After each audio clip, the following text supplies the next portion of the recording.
கிறிஸ்துவுக்குள் அன்பான சகோதர சகோதரிகளே, மீண்டும் அனைவரையும் கேள்வி பதிலும் நிகழ்ச்சி சந்திப்பதில் மிகுந்த மகிழ்ச்சி அடைகிறோம். கடந்த சில வாரங்களாக நாம் சிலை வழிபாடு குறித்து பார்த்து வருகிறோம். சிலை வழிபாடு எப்படி வந்தது, சிலை வழிபாடு கர்த்தருக்கு ஏன் பிரியமில்லை, இதை குறித்து பார்த்தோம். ஆதாம் ஏவாள் தேவனை ஆராதிக்கும்படிக்காக கர்த்தர் உருவாக்கினார். ஆனால் தேவனுக்கு கீழ்ப்படியாத நிமித்தம் அவருடைய மகிமையும் கிருபையும் இழந்து போனார்கள். அதன் பிறகு வந்த ஆபிரகாம் கர்த்தர் தேர்ந்து கொண்டார். ஏன் கர்த்தர் ஆபிரகாமை தேர்ந்து கொண்டார்? ஆபிரகாம் தேவனுடைய வார்த்தைக்கு செவி கொடுத்து கீழ்ப்படிந்து வந்தார். தன்னுடைய ஜாதி ஜனத்தை இனத்தை விட்டு ஏன் வந்தார்? ஆபிரகாம் அழைத்ததின் நோக்கம் என்ன? அதன் பிறகு வந்த சந்ததிகள் தேவனுடைய வார்த்தைகளுக்கு கீழ்ப்படிந்து நடந்தார்களா? இதை குறித்து இன்றைய நாளில் நம் மத்தியில் இருக்கிற நம்முடைய போதகரிடத்திலே கேட்டு அறிந்து கொள்ளலாம். வாங்க. Praise the Lord pastor. Praise the Lord. நல்லா இருக்கீங்களா பாஸ்டர்? நல்லா இருக்கிறேன். நம்முடைய யாருடைய ஜெபத்தினாலும் கர்த்தருடைய சுத்த கிருபையினாலும் சுகமாக இருக்கிறேன். ஆமென். பாஸ்டர், கடந்த வாரத்தில் நம்ம பார்த்தோம், ஆதாம் ஏவாள் இழந்து போன அந்த மகிமையை இழந்து அவர் கீழ்ப்படியாமல் போனாங்க. அதுக்கப்புறம் கர்த்தர் ஆபிரகாமை அவர் அழைக்கும் போது அவர் செவி கொடுத்து வந்தார், கீழ்ப்படிந்து வந்தார் அப்படின்னு நம்ம பார்த்தோம். ஏன் ஆபிரகாமை கர்த்தர் அழைச்சார்? அதன் நோக்கம் என்ன? அவர் நிமித்தம் நம்மளையே ஆசீர்வதிக்கணும். அது குறித்து இன்னைக்கு நம்ம கேட்கணும். நிச்சயமா இதை குறித்து பார்க்கும்போது அதுதான் நாம் போன வாரத்தில் முழு இதயம் முழு ஆவி முழு பலத்துடனே தேவனாக கர்த்தரிடத்தில் அன்பு கூறுவாயாக என்ற ஒரு கட்டளை நாம், அதாவது ஆண்டு சொன்ன வார்த்தை நாம் முடித்தோம். இப்பொழுது முதலாவது ஆண்டவர் அந்த இதயத்தில் ஆண்டவர் மேல் உண்மையான பாசம் நேசம் இருக்கிறதா, அவன் செய்கிற காரியங்கள் முழு இதயத்தோட இருக்கிறதா என்று சொல்லி எப்படி நாம் தெரிந்து கொள்ள முடியும்? அதற்காகத்தான் ஆண்டவர் ஒரு கட்டளையை ஆதாமுக்கு கொடுத்தார். அவன் என்ன நேசிக்கிறானா, இல்லைன்னு சொன்னால் இந்த தோட்டத்தில் இருக்கிற காரியங்களை நேசிக்கிறானா, இல்லை வேற ஏதாவது நேசங்கள் அவனுடைய அன்பு அவன் இழுத்துக்கொண்டு இருக்கிறதா என்பதை அவன் வெளிரங்கமாய் தெரிந்து கொள்ள வேண்டும் என்று சொல்லி அந்த கட்டளை கொடுத்தார். ஒரு கட்டளை, அதாவது ஒரு கட்டளை கொடுத்தார். அப்ப அந்த கட்டளை கொடுத்தாரு. அந்த கட்டளையை அவன் கை கொள்ளாமல் போனபடியால், அதை விட்டு விட்டபடியால் அவனுடைய இருத்தில் இருக்கிற குண லட்சணங்கள், அவனுடைய சுபாவம் முழுமையாக வெளிப்பட்டது. அப்போ நம்ம ஒருவேளை ஆண்டவர் வந்துட்டு ஆதாமை எதிர்த்து உள்ள இருக்கிறது மாத்திரம் பார்த்திருந்தா இன்றைக்கு நமக்கு அது புரிந்திருக்காது. அதற்காகத்தான் ஆண்டவர் ஒரே ஒரு காரியத்தை சொல்லியிருந்தாரு. இந்த காரியத்தை நீ செய்யாது என்று சொல்லியிருந்தாரு. ஆதாம் அதை செய்து விட்டார். ஆபிரகாமை குறித்து இப்பொழுது நாம் பேசிக் கொண்டிருக்கிறோம். ஆபிரகாமுக்கும் ஒரு கட்டளை கொடுத்தார் ஆண்டவர். ஆதாமுக்கும் ஏவாளுக்கும் ஒரு சுலபமான ஒரே ஒரு கட்டளை கொடுத்தாரு. ஆபிரகாமை என்ன கட்டளை கொடுத்தாரு? அது ஜஸ்ட் கொஞ்சம் வாசித்து போது நலமா இருக்கும். ஆதியாகமம் 12ஆம் அதிகாரம் 1-2 வசனங்கள்.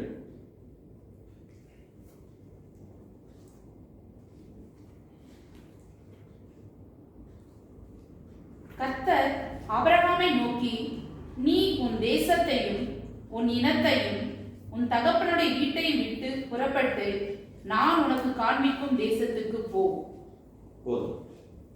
இப்பொழுது ஆண்டவர் பெரிய கட்டளை கொடுக்கிறார். இந்த கட்டளை என்ன சொல்கிறார்? முதல் என்ன சொல்கிறார்? உன் தேசத்தையும். முதலாவது ஆண்டவர் சொல்கிறார், உன் தேசத்தை விட வேண்டும், உன் தேசத்தை விட்டு போக வேண்டும். அடுத்து அடுத்து என்ன சொல்கிறார்? உன் ஜனத்தையும் விட வேண்டும். மூன்றாவது, தகப்பன் வீட்டை விட்டு புறப்படும். தகப்பனுடைய வீட்டை விட்டு புறப்படணும். இது ஒருவேளை இதே கேள்வி ஆண்டவர் உங்களுக்கு கேட்பார்னு சொன்னால், ஒருவேளை இந்த நிபந்தனை ஆண்டவர் உங்களுக்கு முன்னே வைப்பார்னு சொன்னால், தகப்பனுடைய வீடை விட்டு, தேசத்தை விட்டு, ஜனத்தை விட்டு நாம் போக முடியுமா? ஒரே ஒரு பெரிய கேள்வி நமக்குள் எழுப்பிக் கொள்வோம்.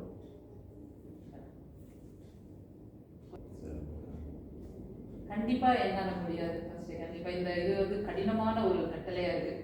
ஆனா ஆபிரகாம் அதுக்கு கீழ்ப்படிந்தாங்க. அதாவது ஆதாமுடைய இதயத்தை ஆண்டவர் பரிசோதித்தார்.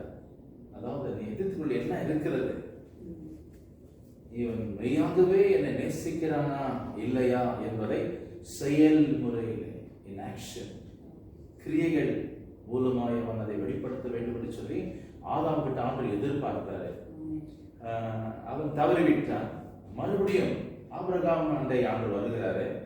இங்கே ஆபிரகாமுடைய சூழ்நிலைகளை பார்க்கும்போது மிக கடினமான சூழ்நிலை. கர்த்தரை முதல் முறையாக அவன் பார்க்கவும் இல்லை. முதல் முறையாய் 75 ஆண்டுகள் இருக்கும் போது அவன் கர்த்தருடைய சத்தத்தை மாத்திரமே கேட்டான். அந்த சத்தம் என்ன சொல்கிறது? இந்த சத்தம் சொல்கிற காரியம் தான் இது. என்ன சொல்றது? முதலாவதாக, நீ உன் தேசத்தையும் உன் தேசத்தை விட வேண்டும். எப்படி விட வேண்டும்? இப்பொழுது உங்களுக்கோ எனக்கோ இப்பேற்பட்ட கேள்விகளை ஒருவேளை நம்முடைய வாழ்க்கையில் இருந்தால் அது ரொம்ப கடினமானது. ஏன்னா அந்நிய மொழிகளை பேச முடியும், அந்நிய மக்களுடைய கலாச்சாரங்களை ஒரு அளவுக்கு நாம் புரிந்து கொண்டிருக்கிறோம். ஆனால் ஆபிரகாமுக்கு மற்ற தேசங்களுக்கு கடந்து போகும்போது என்ன மொழியை பேசுவேன், அந்த ஜனங்களுடைய கலாச்சாரங்கள், அந்த ஜனங்கள் என்னோட ஒற்று போவார்களா இல்லையா என்ற பல கேள்விகள் இருந்திருக்கலாம். ஏன்னா அந்த தேசத்தை விட்டு எப்படி போகிறது? தேசம் பல ஆண்டுகளாய் அங்கேயே பிறந்து வளர்ந்திருக்கிற தேசம். அது எல்லாரும் தெரிந்தவர்களா இருப்பார்கள். தேசத்தின் மக்கள் எல்லாம் இவர் நேசித்து இருப்பார்கள் நிச்சயமாய். அவர் அந்த தேசத்தை முதலாவதாக விட வேண்டும் என்று சொல்கிறார். ஒன்று. அடுத்து என்ன சொல்கிறார்? உன் ஜனத்தை விட வேண்டும். ஜனம் யாரு? சொந்த ஜனம். தமிழ் மொழியா இருந்தாலும், ஒருவேளை தெலுங்கு மொழியா இருந்தாலும், கன்னட மொழியா இருந்தாலும், அவருடைய தேசத்துல பாருங்க, ஒவ்வொரு மாநிலத்திலும் என்னுடைய மொழி பெரியது, உன்னுடைய மொழி பெரியது. ஒரு மாநிலத்தை விட்டு ஒரு மாநிலத்துக்கு நம்மால் போக முடியாமல் இருக்கிறது. மற்ற மாநிலத்தில் இருக்கிற ஒரு மொழியை நாம் கற்றுக்கொள்ள முடியாமல் இருக்கிறது. அந்த மக்களோடு நாம் அதாவது ஒற்று போக முடியாமல் இருக்கிறது. அவர்கள் புசிக்கின்ற ஆகாரம் வேறு, அவர்கள் உடுத்திக் கொள்கிற உடைகள் வேறு, அவருடைய மொழி வேறு, அவருடைய கலாச்சாரங்கள் வேறு. அப்படி இருந்த ஒரு தேசத்தை விட்டுட்டு ஒரு தேசத்துக்கு கடந்து வர வேண்டும் என்று சொன்னார்.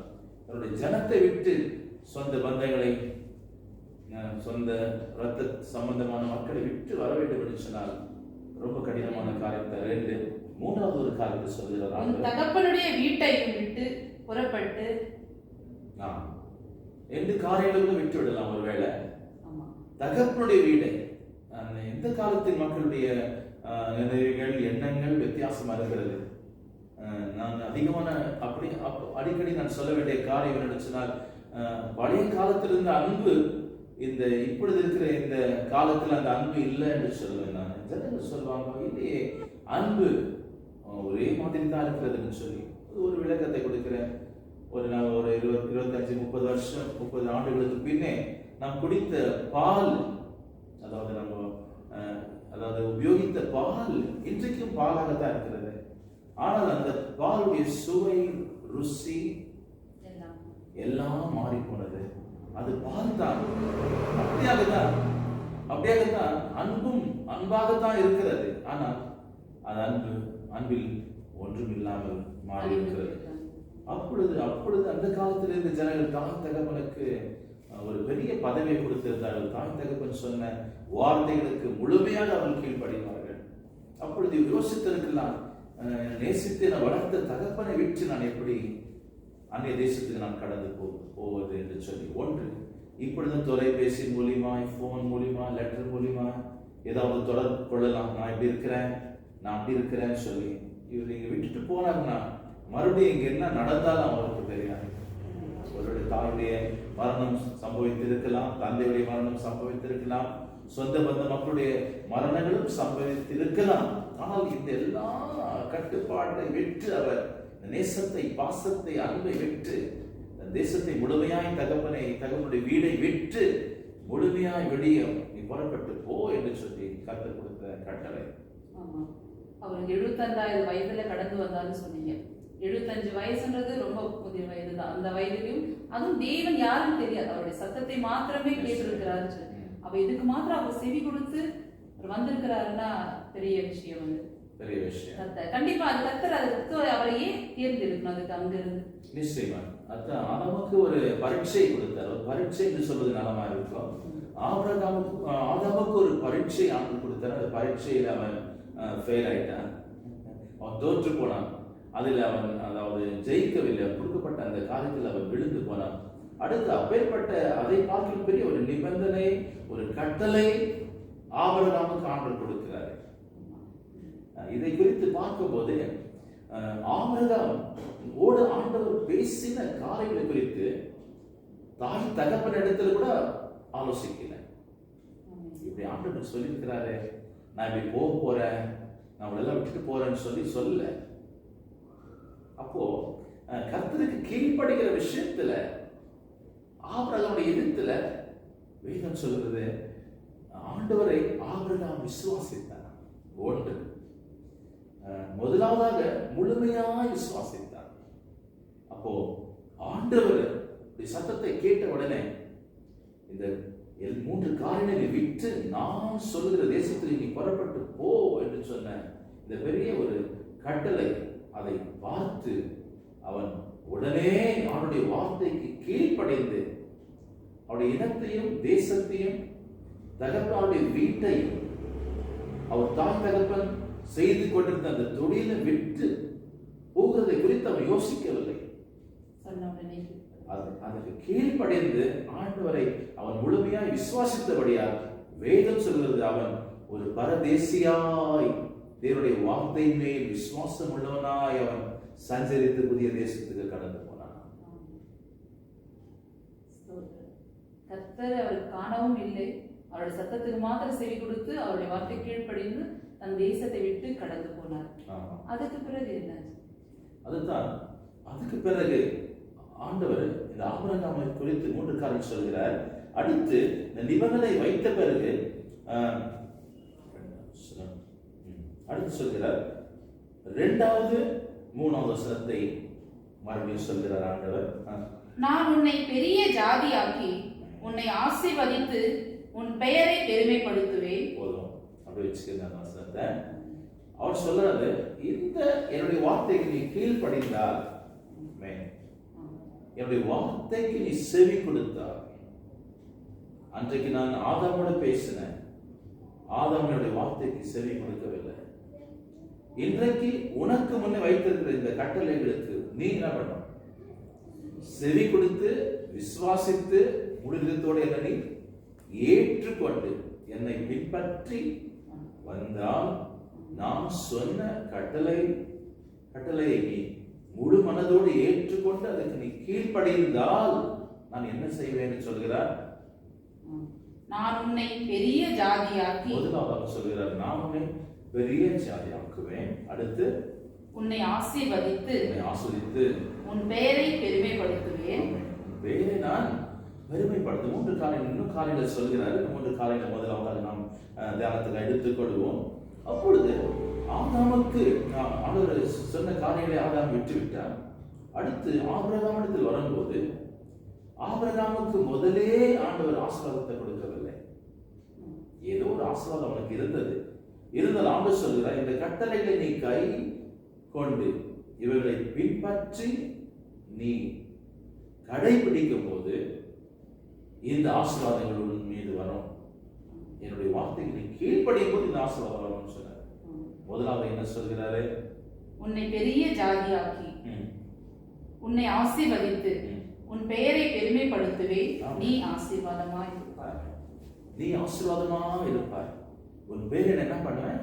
பெருமைப்படுத்தும். அல்லது வேதத்தின் வசனங்கள் எல்லாவற்றையும் பார்க்கும் போது ஆபிரகாமுக்கு ஆண்டவர் ஒரு பெரிய ஸ்தானத்தை கொடுத்தார். ஆபிரகாமுக்கு ஒரு பெரிய ஸ்தானத்தை ஆண்டவர் கொடுத்தார் என்று சொன்னால், அந்த ஆபிரகாமுடைய சந்ததியில் தான் இயேசு கிறிஸ்து பிறந்தார். இந்த ஆபிரகாமின் சந்ததியில் தான் தாவீது அரசன் பிறந்தார். அதே சந்ததியை ஆண்டவர் தெரிந்து கொண்டு அவன் கீழ்ப்படிந்தபடியால் இப்பேற்பட்ட ஆசீர்வாதங்களை நான் உனக்கு கொடுப்பேன் என்று சொன்னார். முதலாவது ஆண்டு என்ன ஆசீர்வாதத்தை கொடுத்தார்? அவனுக்கு உன்னை பெரிய ஜாதியாக்கி உன்னை ஆசீர்வதித்து உன் பெயரை பெருமைப்படுத்துவேன். நீ ஆசீர்வாதமாய் இருப்பாய். ஆமென். நீ ஆசீர்வாதமாய் இருப்பாய். அடுத்து 2ஆம் வசனம், உன்னை ஆசீர்வதிக்கிறவர்களை ஆசீர்வதிப்பேன், உன்னை சபிக்கிறவர்களை சபிப்பேன், பூமியில் உள்ள வம்சங்கள் எல்லாம் உனக்குள் ஆசீர்வதிக்கப்படும் என்றார். ஹalleluya. ஆண்டவர் சொன்னாரு, நீ என்னுடைய கட்டளைகளை கைக்கொள்ளும் போது நான் உன்னை பெரிய ஜாதியாக்குவேன், உன் பேரை நான் பெருமைப்படுத்துவேன் அப்படின்னு சொன்னா எல்லாருக்கும் ஜாதி ஜனங்களுக்கும் உன்னை நான் ஆசீர்வாதமாக வைப்பேன். அடுத்து என்ன சொல்கிறார்? உன்னை ஆசீர்வதிக்கிறவர்களை ஆசீர்வதிப்பேன், உன்னை சபிக்கிறவர்களை சபிப்பேன், பூமி வம்சங்கள் எல்லாம் பூமியில் உள்ள வம்சங்கள் எல்லாம் உனக்குள் ஆசீர்வதிக்கப்படும். ஹalleluya. அப்படின்னு சொன்னா ஒரு ஆபிரகாமை பார்த்து சொன்னா, நீ கீழ்ப்படியும் போது நீ மாத்திரமல்ல சந்ததியை நான் ஆசீர்வதிப்பேன் அப்படின்னு சொன்னா, அப்போ ஆண்டவர் நாம் ஏன் வழிபட, ஆண்டவர் விட்டு வேற காரியங்களை ஏன் நாம் வழிபடக்கூடாது, ஆராதிக்க கூடாது, விக்கிரகங்களை செய்யக்கூடாது என்று சொல்லும்போது அது ஒரு அந்த வார்த்தை மாத்திரம் எடுத்துக்கொண்டு மறுபடியும் இந்த அதிகாரத்தில் நாம் கடந்த வரும் யாத்திராகம் 20ஆம் அதிகாரத்தில் யாத்திராகம் 20ஆம் அதிகாரத்தில்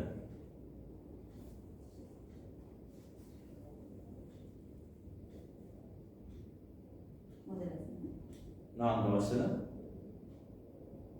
மேலும் வானத்திலும் கீழே பூமியிலும் பூமியின் கீழ் தண்ணீரிலும் உண்டாயிருக்கிறவர்களுக்கு ஒப்பான ஒரு சொரூபத்தை ஆகிலும் யாதொரு விக்கிரகத்தை ஆகிலும் நீ உனக்கு உண்டாக்க வேண்டாம். நீ அவைகளை நமஸ்கரிக்கவும் சேவிக்கவும் வேண்டாம். உன் தேவனாகிய கர்த்தராகிய நான் எரிச்சலுள்ள தேவனாயிருந்து என்னை பகைக்கிறவர்களை குறித்து பிதாக்களுடைய அக்கிரமத்தை பிள்ளைகளிடத்தில் 3ஆம் 4ஆம் தலைமுறை மட்டும் விசாரிக்கிறவராய் இருக்கிறேன். என்னிடத்தில் அன்பு கூர்ந்து என் கற்பனைகளை கை கொள்ளுகிறவர்களுக்கோ 1000 தலைமுறை மட்டும் இரக்கம் செய்கிறவராய் இருக்கிறேன். நாம் கடந்த வாரங்களிலே தியானம் செய்தோம். அந்த வார்த்தை என்னவென்று சொன்னால், என்னை என்று விடுக்க வேறு தேவர்கள் உண்டாயிருக்க வேண்டாம் என்று சொன்னார் ஆண்டவர்.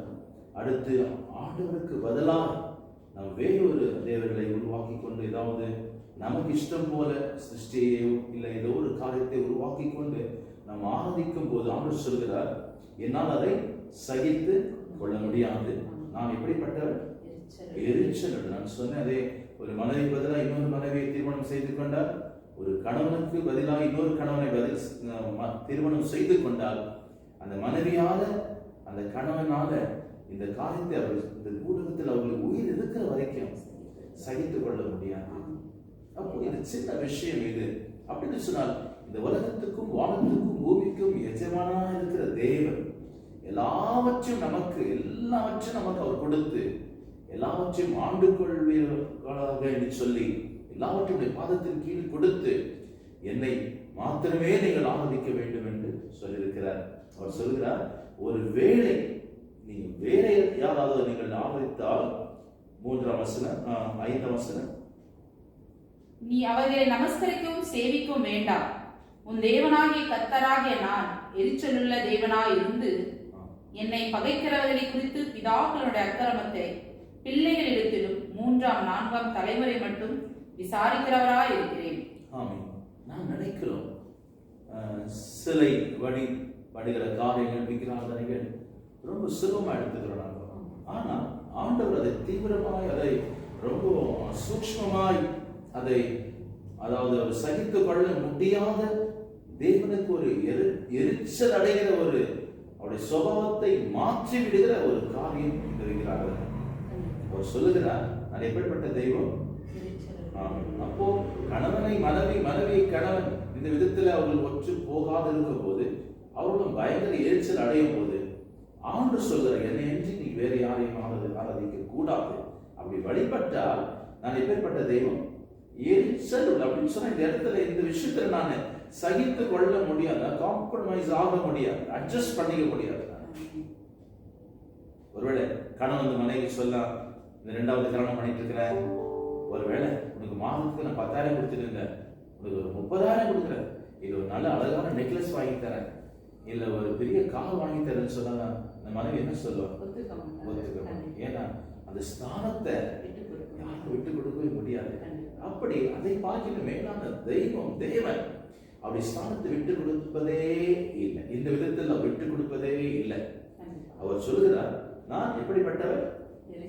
எரிச்சலுள்ள தெய்வமா இருந்து என்னை பகைக்கிறவர்களை குறித்து. அவர் என்ன சொல்றாருன்னா, அப்போ என்ன விட்டுட்டு நீ வேறவங்களை தேடும் போது நீ என்ன பண்ற? நீ பகைக்கிறாய். அந்த மனைவி, அந்த கணவன் இடத்துல அந்த மனைவி சொல்றா, நீ 2வது மனைவி நீ திருமணம் செய்து கொண்டு வந்திருக்கிறாய் சொன்னா என்ன நீ பகைக்கிற? என்ன நீ விருப்பப்படல? என்ன நேசிக்கல? நீ நிஜமான நேசம் என் மேல, என் மனைவி இருக்கிறா, என் கணவன் இருக்கிறான்னு சொல்லி நேசம் என் மேல உனக்கு இல்ல முழுமையா. அதுக்காக தான் இன்னொருத்தர் தேடிட்டு இருக்க. அப்ப ஆண்டவர் சொல்றாரு, என் மேல முழுமையான நேசம் பாசம் உனக்கு இல்ல. என்னை மாத்திரம் நீ ஆராதிக்கணும், என்ன மாத்திரம் நீ நேசிக்கணும். அதான் முழு இறுதியும் முழு ஆவி முழு பலம் முழு சிந்தியுடனே கர்த்தரிடத்தில் அன்பு கூறுவாயாக கட்டளை சொல்லுதுன்னா, அப்படின்னு என்ன விட்டுட்டு நீ வேற யாரையும் தேடக்கூடாது, வேற யார் மேலேயும் உன் பாசத்தை என்ன பண்ணக்கூடாது, கொடுக்கக்கூடாது. அப்படி கொடுத்தா அதை நான் தாங்கிக் கொள்ள முடியாது. நான் எரிச்சல் உள்ள தெய்வமா இருக்கிறபடியா நீ என்னை பகைக்கும் போது உனக்கு மாத்திரம் இந்த தண்டனை சிக்ஷை இல்லை. என்ன சொல்றது வேதம்? என்னை பகைக்கிறவர்களை குறித்து பிதாக்களுடைய அக்கிரமத்தை பிள்ளைகளிடத்திலும் 3ஆம் 4ஆம் தலைமுறை மட்டும் விசாரிக்கிறவராய் இருக்கிறேன். வேதம் சொல்கிறது, அவர் ஒரு மனுஷன் தேவனை விட்டு அவரை பகைத்து வேறு வழிகளிலே அவன் வழிபடும் போது அவனுடைய கோபாக்கினை வருகிறது. அவர் சொல்கிறார், யாரு? 3வது 4வது தலைமுறை வரைக்கும். அப்படின்னு சொன்னா ஒரு மனுஷன் தவறு பண்ணும்போது, அவனுக்கு விரோதமான காரியங்களை செய்யும் போது அவன் மேல் தண்டனை கர்த்தருடைய சிட்சை வருகிறது. ஏன் சொல்றார்? அவர் வெறும் தேவன் மாத்திரம் அல்ல, அவர் நியாயாதிபதி இருக்கிறார். தவறுகள் செய்யும் போது உலகத்தை சரிப்படுத்துகிற ஒரு நியாயாதிபதியால் இந்த உலகத்தை சிட்சித்து இதை சரிப்படுத்துகிற நியாயத்தையும் நீதியும் சொல்லிக் கொடுக்கிற ஒரு நியாயாதிபதியாக அவர் இருக்கிறார். நாம் ஆண்டவரை விட்டு போகும்போது, அப்படின்னு சொன்னா ஆண்டவரை பகைக்கும் போது, பகைத்து வேறு வழிகளில் போகும்போது அந்த சிக்ஷை தண்டனை சாபம் 3வது 4வது தலைமுறை வரைக்கும் நீடிக்கும், தொடர்ந்து வருகிறது சாபம். சரி, அடுத்த வசனத்தை வாசிப்போம். என்னிடத்தில் அன்பு கூர்ந்து என் கற்பனைகளை கை கொள்ளுகிறவர்களுக்கோ 1000 தலைமுறை மட்டும் இரக்கம் செய்கிறவராய் இருக்கிறேன். நாம் நினைச்சப்பா அவ்வளவு கோபம் உள்ளவர் ஆண்டவர், அவ்வளவு எரிச்சல் உள்ள ஆண்டவர், அடிச்சிடுவாரு, அவருடைய கோபாக்கி நம்ம மேல போட்டுடுவாரு, எப்படி நாங்க தாங்கிக்கிறது நினைக்கிறோம். ஆனால் இப்பொழுது அவருடைய கோபாக்கினை சிக்ஷை சாபத்தை குறித்து சொன்னது 3வது 4வது தலைமுறை வரைக்கும். இப்பொழுது அவருடைய அன்பை குறித்து சொல்லுகிறது. எப்பொழுது அவருடைய அன்பு நம்ம மீது வருகிறது? வாசிங்க மறுபடியும். என்னிடத்தில் அன்பு கூர்ந்து. ஆமென். முதலாவது ஆண்டவரிடத்தில் அன்பு கூறணும். அப்போ அந்த ஆதாரத்தில் அந்த அன்பை எதிர்பார்த்தாரு. அந்த அன்பை அவர் வெளிப்படுத்தவில்லை முழுமையாக. அவர் இருந்தே வேறு பக்கமா இருந்தது. இந்த ஆபிரகாம் இடத்தில் ஆண்டவர் எதிர்பார்த்த அந்த அன்பு இப்பொழுது சொல்கிறது, என்னிடத்தில் அன்பு கூர்ந்து என் கற்பனைகளை கை கொள்கிறவர்களுக்கோ. ஆமென். அப்போ ஆண்டவரிடத்துல அன்பு கூறணும். அப்போ அன்பு கூறுறதுனால தான் அவர் சொல்கிறத கீழ்படிய முடிகிறது. அவரிடத்துல அன்பு இல்லை. ஒரு என்ன சொல்றாரு பாருங்க, அப்பா சித்தப்பா இருக்காங்க, பெரியவங்க சொந்த இருக்காங்க, அப்பா சொல்றாங்க, அம்மா சொல்றாங்க. அவங்க சில மக்கள் என்னுடைய வாழ்க்கையில் சில பிள்ளைங்க, வாழை பிள்ளைங்க, சில பிள்ளைங்க சபையில் என்னோட இருப்பாங்க. சில நேரத்தில் அவங்க சொன்னாங்க, அப்பா அம்மா அவங்கள சரியாக ஹேண்டில் பண்ண முடியவில்லை. அவங்க ஒன்று சொன்னால் அவங்க பண்ணுறாங்க. சபை விஷயத்தில் சபையின் வாழை பிள்ளைகள்லாம் என் மேலே ரொம்ப நேசத்தை அனுபவிச்சிருக்கிறாங்க. என்ன சொன்னாலும் கூட அவங்க அதுக்கு முகத்தை திருப்பி விடாம அதை உடனே செஞ்சு விடுறாங்க. அது என்ன காரணம் நினைக்கிறேன் நான், அது போட்டியில செய்யறாங்க, நானும் நீ என்று சொல்லி போட்டியில செய்யறாங்க. காரணம் என்ன சொன்னா அன்பு. அப்போ ஒருத்தர் இடத்துல நம்ம அன்பை வைக்கும் போது அவருடைய கட்டளைகள் அவர்கள் சொல்லுகிறது நமக்கு ரொம்ப அழகாக சுலபமாக இருக்கிறது. அவரை நேசிக்காமல் இருக்கும் போது அவர் நல்ல காரியத்தை சொல்லும் போது அது நமக்கு கடினமாய் அதை செய்யறதுக்கு ரொம்ப கஷ்டப்படுகிற ஒரு விதத்தில் காணப்படுகிறது. ஐயா, ஒரு கேள்வி. எப்படின்னா, இப்போ நம்ம தேசத்துல அநேக ஜாதி ஜனங்கள் இருக்காங்க, அநேக தெய்வங்களை வழிபடுறவங்களா இருக்காங்க. இது அறிஞ்சவங்க நிறைய பேர் கிடையாது. கர்த்தருக்கு எது பிரியம் எது பிரியம் இல்லை, கற்பனை எதுன்னு தெரியாம. அப்படிப்பட்ட ஜனத்தின் மேலும் கர்த்தர் நிச்சயமா இருப்பாரா? கேட்ட கேள்வி உண்மையான நிஜமான கேள்வித்தான், ரொம்ப அதாவது ஆழமான கேள்வித்தான். இப்பொழுது நான் ஒரு காத்து சொல்லுகிறேன் உங்களுக்கு. அதாவது கொலை செய்கிறது, திருடுகிறது, இது நம்முடைய அதாவது விசாரத்தை குறித்து கூட, ரெண்டாவது மூணாவது திருமணத்தை செஞ்சுக்கிறது கூட அது வந்து பைபிளில் எழுதப்பட்டிருக்கிறது, சட்டத்தில் காணப்படுகிறது. ஆனால் வேதத்தை வாசிக்காத மனுஷனுக்கும், அறிவில்லாத ஜனங்களுக்கும், படிப்பு அறிவில்லாத ஜனங்களுக்கும், சாதாரணமாக அதாவது கிராமங்களில் வசிக்கின்ற மக்களும் சரியான ஒரு கலாச்சாரங்களை, சரியான வழி விதிமுறைகளை, எப்படி நாம் இருக்க வேண்டும், எப்படி நாம் ட்ரெஸ் பண்ணணும், எப்படி இருக்கணும்னு சொல்லி இப்படிப்பட்ட காரியங்கள் அறியாத இருக்கிற மக்களும் இருக்கிறார் நம்ம விதேசத்துல. ஆனால் அந்த மக்களுக்கும் எது நியாயம் நீதி என்பது தெரியும்.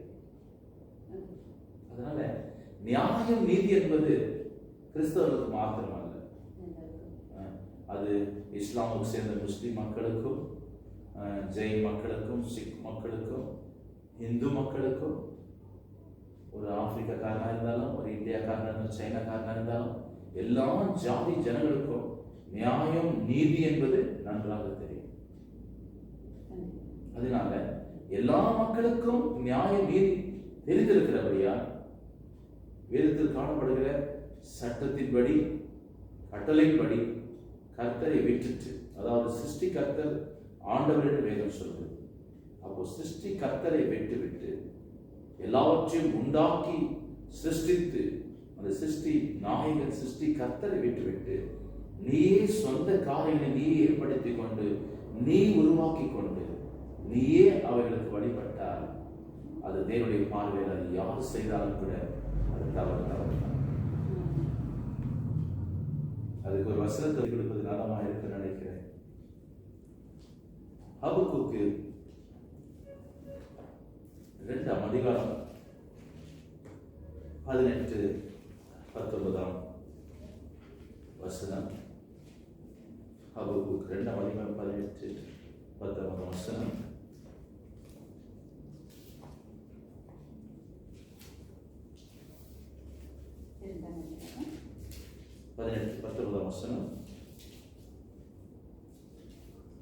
சித்திரக்காரனுக்கு அவன் செய்த சொரூபமும் ஊமையான தெய்வங்களை உண்டு பண்ணி தான் உருவாக்கின சொரூபத்தை நம்பினவனுக்கு வார்க்கப்பட்டதும் பொய் போதகமும் பண்ணுகிறதுமான விக்கிரகமும் என்னத்துக்கு உதவும்? மரத்தை பார்த்து விழி என்றும், ஊமையான கல்லை பார்த்து எழும்பு என்று சொல்லுகிறவனுக்கு ஐயோ! அது போதிக்குமோ? இதோ அது பொன்னும் வெள்ளியுமான தகட்டால் மூடப்பட்டிருக்கிறது, அதற்குள்ளே சுவாசம் இல்லையே. கர்த்தரோ வென்றால் தமது பரிசுத்த ஆலயத்தில் இருக்கிறார், பூமி எல்லாம் அவருக்கு முன்பாக மௌனமாய் இருக்க கடவுது. அல்லேலூயா. வேதம் சொல்கிறது, யோசித்து பாருங்க, சற்று யோசித்து பாருங்க. கிறிஸ்தவர்களாக இருக்கலாம், இல்லை முஸ்லிம்களாக இருக்கலாம், இல்லைன்னு சொன்னால் வேறு இந்து மக்களாக இருக்கலாம், எந்த ஜாதி ஜனமாக இருக்கலாம். போது மனிதன் தான். ஜாதிகளை ஆண்டவர் பிரிக்கவில்லை, மனிதன் தான் ஜாதிகளை பிரித்து கொண்டார். ஆனால் சற்று யோசிக்க வேண்டிய காரியம், நான் ஒரு மனிதனா யோசிக்கிறேன், கிறிஸ்தவனான அல்ல, ஒரு இந்து மனுஷனா அல்ல, ஒரு சாதாரணமாக ஒரு மனுஷனாய் நான் யோசிக்க வேண்டிய, நீயும் யோசிக்க வேண்டிய காரியம் என்னவென்று சொன்னால், ஒரு தெய்வம் நம்மை உருவாக்கினதை ஒழிய ஒரு தெய்வத்தை நான் உருவாக்குகிறேன். மனிதனை ஆண்டவர் சிருஷ்டியாக உருவாக்கினார், மண்ணினாலே உருவாக்கினார் அவனை. அவன் மண்ணின் சிலையாய் அப்படியே நின்றிருந்தான். வேதம் சொல்றது, தேவன் அவருடைய ஜீவ சுவாசத்தை, தன்னுடைய உயிரை அவனுக்கு கொடுத்தபடியால் அவன் மனுஷனான். அதே போல ஆண்டவர் மண்ணினாலே மனுஷனை உருவாக்கி அவனுக்கு ஜீவ சுவாசத்தை கொடுத்து, தன் ஜீவனை கொடுத்து, இன்றைக்கு நான் மூச்சு வாங்குற இந்த ஜீவன் நமக்குள் இருக்கிறது. அதே கேள்வி நான் கேட்கிறேன், ஒருவேளை நீங்கள் தெய்வம் எப்படி ஒரு மனிதனை மண்ணினால உருவாக்கினாரோ அப்படி நானும் நீங்கள் உருவாக்கலாம். ஆனா அந்த மரத்துக்கு, அந்த சிலைக்கு நாம் ஜீவன் கொடுக்க முடியுமா? அது நம்மளோட பேசுமா, நம்மளோட சாப்பிடுமா? சில நேரத்தில் இப்பேற்பட்ட கலாச்சாரங்களுக்கு ஜனங்கள் வந்து இவர்களை கடைபிடிக்கிறார்கள். ஒரு மனுஷன் தெரிந்த ஒரு சகோதரன் மரிச்சு போன பிறகு அவருடைய போட்டோ முன்னால அவருக்கு சிகரெட் ஸ்மோக் பண்ணுவாரு, ட்ரிங்க்ஸ் பண்ணுவாரு.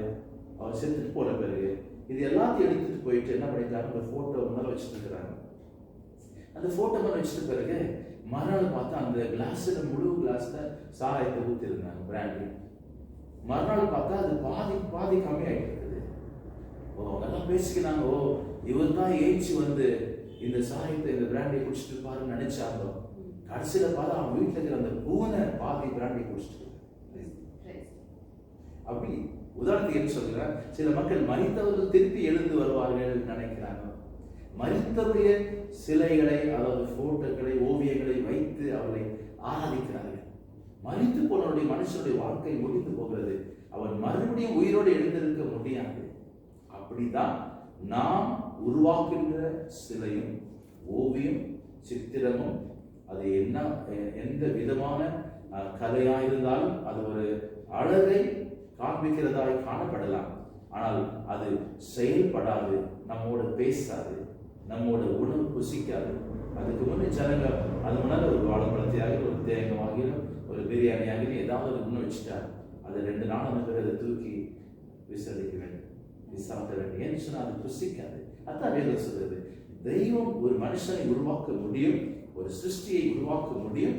ஒரு சிருஷ்டி ஒரு தெய்வத்தை ஒரு காலம் ஒரு நாளும் உருவாக்க முடியாது. அப்படியும் அவர் உருவாக்கும் போது தேவனை அவமானப்படுத்துகிறார்கள், தேவனை கேவலப்படுத்துகிறார்கள். நான் ஏற்கனவே உங்களுக்கு சொன்னேன், உருவாக்கப்பட்ட சித்திரங்கள், ஓவியங்கள், சிலைகள் வீட்டில் 2 நாள் இருக்கிறது. சில மக்கள் சிலைகள் வீட்டில் இருக்கிறது, மாடத்தில் இருக்கிறது, மேலே ஆட்கள் வைத்திருப்பாங்க. சில போட்டோஸ் சிலைகள் எல்லாம் குப்பத்தொட்டில கிடைக்கும். அவைகளை யாரும் பார்க்க மாட்டாங்க. நாமே கடவுளுடைய காரியங்களை உருவாக்கி நாமே கடவுளை அவமானப்படுத்துவதை போல ஆகிறது. அதுதான் சொன்ன ஆண்டவர், என்னை உருவாக்க முடியாது, நான் சர்வ மகிமை உள்ளவராக இருக்கிறேன், நான் சர்வ வியாபியாக இருக்கிறேன். அதனால மனுஷன் ஒரு தெய்வத்தை ஒரு காலமும் உருவாக்க முடியாது என்று வேதம் சொல்கிறது. ஆனா இன்னமும் அதை பற்றி வழிபட்டு தான் இருக்காங்க. ஏன் அதை குறித்து அவங்களுக்கு தெரியல இல்லையா? அதை குறித்து பார்க்கும்போது மனிதர்கள் அதை குறித்து சிந்திப்பதில்லை. என்ன சொன்னால் அதை உட்கார்ந்து சற்று சிந்திக்க வேண்டும். நான் உருவாக்கின இந்த சிருஷ்டி இது என்னை காப்பாற்ற முடியுமா? இல்லை ஒரு ஸ்டிக்கர்ல, ஒரு கடவுளை ஸ்டிக்கர்ல போடுறோம், ஒரு சிலையில போடுறோம், ஒரு மண்ணில் உருவாக்குறோம், ஒரு பிளாஸ்டிக் உருவாக்குறோம். இவைகளை நம்முடைய ஏதாவது காருக்கு முன்னே, ஏதாவது ஒரு பஸ்ஸுக்கு முன்னே, ஒரு ஃப்ளைட்டுக்கு முன்னே ஏதாவது வச்சுக்கிறாங்க. அப்போ கடந்து போகும்போது, ஒரு ஆபத்து வரும்போது, விபத்து வரும்போது, ஒரு விபத்தில் சிக்கிக்கொள்ளும் போது வாங்குறோம், இது என்னை காப்பாற்றுமா என்பதை அவர்கள் சிந்திக்க வேண்டும். உணரவில்லை, அந்த தெளிவு இல்லை. என்று சொன்ன விசுவாச ஆரம்பத்திலிருந்து ஆண்டுக்கு விரோதமான காரியத்தை அவர் நினைத்தபடியா ஆண்டுடைய உள்ளத்தை எப்படி வேதனைப்படுத்த வேண்டும் என்று அவர் உபாய தந்திரங்களை அறிந்து கொள்ளும் போது தேவனை விற்று வேறவர்களை ஆதரித்து தேவனுக்கு கோபத்தை மூட்ட வேண்டும், எரிச்சலை மூட்ட வேண்டும் என்பதுதான் விசுவாசுடைய சிந்தை, எண்ணம், திட்டம். அதனாலதான் அவங்களுக்கு அதை குறித்து உணர்வோ அது குறித்து சிந்தையோ இல்லாதபடி ஒரு மந்தமா, ஒரு அவங்க செய்யறது சரின்னு அவங்க நீதி அவங்களுக்கு கரெக்ட் நினைச்சிட்டு அவங்க செஞ்சுட்டு இருக்காங்க. நிச்சயமா. ஸ்தோத்திரம். அப்ப இது அவங்க உணராதபடி அவங்க கண்கள் எல்லாம் கட்டப்பட்டிருக்கு. நிச்சயமா. அந்த வேதம் சொல்கிறது, இந்த உலகத்தின் அதிபதி அவருடைய கண்களை குருடாக்கி இருக்கிறான் என்று சொல்லி வேதத்தில் வசனம் இருக்கிறது. அது என்ன சொன்னால், அவருடைய கண்கள் திறக்கப்பட வேண்டும். ரட்சிப்பு ஆண்டவர் என்பது என்னவென்று சொன்னால், அவருடைய கண்கள் திறக்கப்படுகிறது. கண்கள் திறக்கப்பட்டு எது மெய்யான காரியம், எது பொய்யான காரியம், எப்படிப்பட்ட காரியம் என்ன என்பதை அதை புரிந்து கொள்கிற தெளிவு நம்முடைய கண்கள் திறக்கப்படும் போது தான், அதுக்கு நம்முடைய கண்கள் திறக்கப்படும் போது தான் அந்த காரியம் நம்மால் பார்க்க முடிகிறது. அவர்கள் கண்கள் எல்லாம் திறக்கப்பட்டு கர்த்தர்தான் மெய்யான தேவன், உருவாக்கிய தேவன் யார் என்று இப்படி நிச்சயமாய் அவள் அறிந்து கொள்ள வேண்டும் என்று சொன்னால், அவளுக்கு கர்த்தரை குறித்து சொல்ல வேண்டிய மக்கள் தேவையா இருக்கிறார்கள். அதுதான் ஊழியக்காரர்கள் என்று சொல்கிறார், தீர்க்கதரிசிகள் என்று சொல்கிறார்கள், வேத பாடகர்கள் என்று சொல்கிறார்கள். இந்த காரியத்தை, இந்த பதவிகள் எல்லாம் ஆண்டு கொடுத்திருக்கிற காரணம் என்னவென்றுச்சுன்னா, இவர்கள், அதாவது இவர்கள் போதிக்கிறவர்கள், டீச்சர்கள், ஸ்கூல்களுக்கு இருக்கிற டீச்சர்கள், அதாவது என்ன செய்யணும் வாத்தியார்கள் என்ன செய்கிறாருன்னு அவர்கள் கற்று தெரிந்தவர்கள் ஆனபடியா அறிவில்லாத மக்களுக்கு அவர் என்ன சொல்லுகிறார், கற்றுக் கொடுக்கிறார்கள். அது போல நாம் வேதத்தின் காரியங்களை, தேவன் இந்த காரியங்களை குறித்து சத்திய வேதமாக இந்த பைபிளில் திட்ட தெளிவாக எழுதியிருக்கிறார். இந்த காரியங்களை நாம் என்ன பண்ண வேண்டும், அதை வாசித்து தெரிந்து கொள்ள வேண்டும். நம்முடைய சிந்தையிலும் அதை குறித்து யோசிக்க வேண்டும். சரியாக நாம் செய்கிற காரியம் அது சரியா? இப்பொழுது ஒரு வாகனமாகிலும் இல்லை ஒரு மோட்டராகிலும் அதாவது வேலை செய்யாமல் நின்று விட்டது நினைத்துக் கொள்வோம். இப்போ நாம் அதை என்ன செய்ய வேண்டும், நாம் அதை ரிப்பேர் பண்ண வேண்டும். அதுக்கு பதிலாக நம்ம ரிப்பேர் பண்ணால அதுக்கு ஏதாவது ஒரு பூஜை செய்தவர் அதை கனப்படுத்தி செய்ததுனால அந்த மோட்டர் தானாக ஓட முடியுமா? முடியாது. அதுதான் நாம் சிந்திக்க வேண்டிய காரியம், சாதாரண காரியம். இது எல்லாமே மனிதனுடைய கையில் கிரியா இருக்கிறது. இவன் மனுஷன் தான் அதுக்கு கடவுள். ஒரு பக்கத்தில் சொல்ல வேண்டும், கடவுள் வார்த்தை நான் சொல்ல உபயோகிக்கூடாது. இதுதான் அது எந்திரங்களை உருவாக்கினவன் மனுஷன் தான், அதை சரிப்படுத்துகிறவன் மனுஷன் தான், அது வேறு. ஆனால் மனிதன் ஒரு சிருஷ்டி நாயகன் உருவாக்க முடியாது. சிருஷ்டிகர்த்தர் தான் நம்மை உருவாக்கி வைத்திருக்கிறார். ஆபிரகாமுக்கு கடந்து வருவோம். நம் ஆபிரகாமை குறித்து வாசித்துக் கொண்டிருக்கிறோம். இந்த மூன்று காரியங்களுக்கும் ஆபிரகாம் உடனே கீழ்ப்படிந்தார். அதனால ஒரே வசனத்தை வாசித்து இந்த கேள்வி பதிலும் காரியங்களை நான் முடித்துக் கொள்ள வேண்டும் என்று சொல்லப்படுகிறேன். ஏசாயா 41 அதிகாரம் 8 வசனம். ஆபிரகாமை குறித்து இந்த வசனம் மிக அழகாய் ஆண்டவர் இந்த ஆபிரகாமுடைய பேரை ஏசாயா 41 அதிகாரத்தில் பயன்படுத்துகிறார். 41:8 வசனம். என் தாசனாகிய இஸ்ரவேலே, நான் தெரிந்து கொண்ட யாக்கோபே, என் சிநேகிதனான ஆபிரகாமின் சந்ததியே. போதும். முதலாவது சொல்கிறார், முதலாவது சொல்கிறார், என்ன சொல்கிறார்? 8 வசனம். என் தாசனாகிய இஸ்ரவேலே, இஸ்ரவேலை குறித்து சொல்கிறார். இஸ்ரவேல் யாரு? ஆபிரகாமுடைய சந்ததி. அடுத்து, நான் தெரிந்து கொண்ட யாக்கோபே, என் சிநேகிதனான ஆபிரகாமின் சந்ததியே.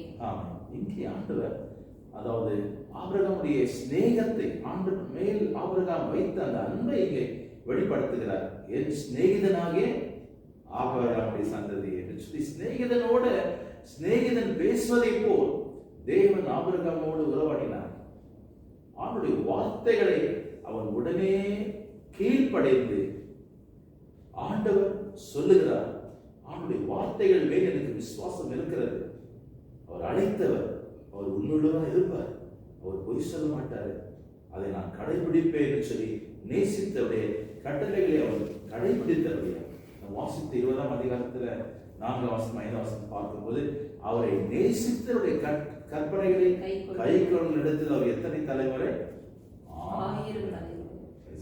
அவருடைய கோபம் பற்றி எரிகிற எரிச்சல் 3வது 4வது தலைமுறை வரைக்கும் அவர் கீழ்ப்படியாமல் அவர் விரோதமான காரியங்களை செய்யும் போது 3வது 4வது தலைமுறை வரைக்கும் அவருடைய கோபாக்கினை வருகிறது.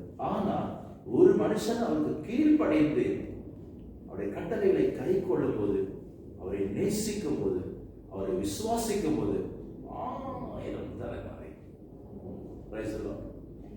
அதற்காகத்தான் ஆபிரகாமை நேசித்து ஆண்டவர் ஆபிரகாமுடைய சந்ததி சந்ததி சந்ததி சந்ததியாய் ஆசீர்வதித்து அந்த சந்ததிக்கு அவர் ஒரு வாக்குத்தத்தத்தை கொடுத்தார், பிராமிஸ் கொடுத்தார்.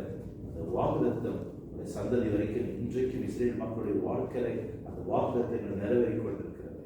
ஒருவேளை அவர்கள் ஆண்டவரை ஆதரித்துக் கொண்டிருக்கிறார்களோ, ஆண்டவரை விட்டு விலகி போயிருக்கிறார்களோ தெரியாது. ஆனால் கர்த்தர் கொடுத்த அந்த அவருடைய வாக்குத்தத்தின்படி 1000 தலைமுறை வரைக்கும் அவர் தன்னுடைய இரக்கத்தை காண்பிக்கிறது. ஒரே வசனத்தை வாசித்து நாம் முடிக்கலாம். இதே 12ஆம் அதிகாரம், ஆதியாகமம் 12ஆம் அதிகாரம் வாசித்து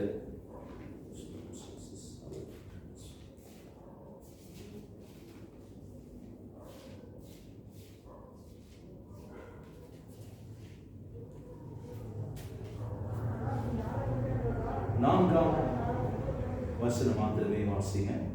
கர்த்தர் ஆபிரகாமுக்கு சொன்னபடியே அவன் புறப்பட்டு போனான். லோத்தும் அவனோடு கூட போனான். ஆபிரகாம் ஆரோனை விட்டு புறப்படும் போது 75 வயதுள்ளவனாய் இருந்தான். விசுவாசம் என்று சொல்லும் போது நாம் சிறிய பிள்ளைகளுக்கு ஒரு காலத்தை சொல்லும் போது இந்த காலத்தில் சிறு பிள்ளைகள் நம்ப மாட்டாங்க. இதா அது முடியாது. நம்ம ஒரு பிள்ளை பார்த்து சொன்னோம் 10,000 ரூபாய் கொடுக்குறேன்னு சொன்னா அந்த பிள்ளைங்க நிச்சயமா நம்பாது. 10,000 ரூபாய் இவர் எனக்கு கொடுப்பாரான்னு சொல்ல சிறிய பிள்ளைகளே அதை சிந்திக்க வேண்டியதா இருக்கிறது. ஆனால் 75 வருடங்கள் இருந்து நிறைந்த இந்த ஆபிரகாமுக்கு ஆண்டவர் பேசின போது அதை சிறு பிள்ளையை போல அவர் விசுவாசித்து அவர் சொன்ன வார்த்தையின்படி கட்டளையின்படி அவன் கீழ்ப்படிந்து போனபடியால் அவனுடைய நேசம் ஆபிரகாம் மீது கடந்து வந்தது. அவருடைய கண்களிலே தயவு, கிருபை, அன்பு ஆபிரகாமுக்கும் ஆபிரகாமுடைய சந்ததிக்கும் தொடர்ந்து கிடைத்தது. நாமத்துக்கு ஸ்தோத்திரம். எப்படி ஆபிரகாமும் கீழ்ப்படிந்து அவர் வார்த்தைக்கு செவி கொடுக்கும் பொழுது கர்த்தர் அவருடைய சந்ததியை எப்படியெல்லாம் ஆசீர்வதிச்சார். நீங்கள் ரொம்ப பிரயோஜனமா இருந்தது பாஸ்டர். எப்படி அவருடைய கற்பனைகளுக்கு கீழ்ப்படிந்து அவர் மேல் அன்பு கூர்ந்து அவர் கற்பனை கீழ்ப்படிந்து நடக்கும் பொழுது 1000 தலைமுறை வரையிலும் ஆசீர்வதிக்கிற தேவனா இருக்கிறார் நம் தேவன். கண்டிப்பா இந்த வாரத்து எபிசோட் உங்களுக்கு மிகுந்த பிரயோஜனமா இருக்கும்னு நம்புறேன். கண்டிப்பா கர்த்தர் நம்மளை 1000 தலைமுறைகள் வரைக்கும் ஆசீர்வதிக்க விரும்புகிற தேவன். அவர் அவரை விட்டு வேறு தெய்வங்களை வணங்கும் போது எரிச்சல் உள்ள தேவனா இருக்கிறார். ஆனால் அவர் மேல் அன்பு கூர்ந்து அவர் கற்பனைகளை கை கொள்ளும் பொழுது நம்மளை ஆசீர்வதித்து நம்மளை இன்னும் 1000 தலைமுறை வரையிலும் ஆசீர்வதிக்கிற தேவனா இருக்கிற நம் தேவனை நம் அன்பு கூர்ந்து அவருடைய வார்த்தைகளுக்கு கீழ்ப்படிந்து நடப்போம்.